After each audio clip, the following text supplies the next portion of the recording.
இன்றைய இயக்குனர்கள் யாருக்குமே இளையராஜா கிட்ட இசை கேட்டு வாங்கும் தகுதி இல்ல பாலா.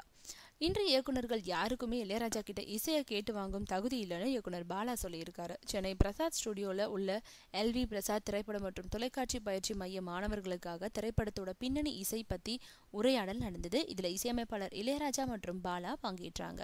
அப்போ இயக்குனர் பாலா கிட்ட இளையராஜா இந்த மாதிரி கேள்வி எழுப்பினாரு. ஒரு நடிகர் கிட்ட க்ளோஸ்அப் காட்சியில ஒரு உணர்வை சொல்லி நடிச்சு காட்ட சொல்லி இருக்கீங்களான்னு கேட்டாரு இளையராஜா. அதுக்கு பதிலளிச்ச பாலா, ஓரளவுக்கு தான் நான் வாங்க முடியும். சில நடிகர்களுக்கு உங்களுடைய நத்திங் பட் விண்ட் மாதிரியான இசையை ஒலிக்க கேட்டுட்டு அதுக்கு நடிச்சு காட்ட சொல்லி படமாக்கி இருக்கும். அப்படி நடிச்ச காட்சிக்கு உங்களோட பின்னணி இசை சேர்ந்ததும் அந்த நடிப்பு இன்னும் உணர்வு பூர்வமா தெரியும். உங்ககிட்ட இசை கேட்டு வாங்குறதுக்கு இன்றைக்குள்ள இயக்குனர்கள் யாருக்குமே தகுதி இருக்கிறதா தெரியல. ஒரே ஒருத்தர் K. விஸ்வநாத், அவருக்கு இருக்கிறதா நினைக்கிறேன்னு சொல்லியிருக்காரு.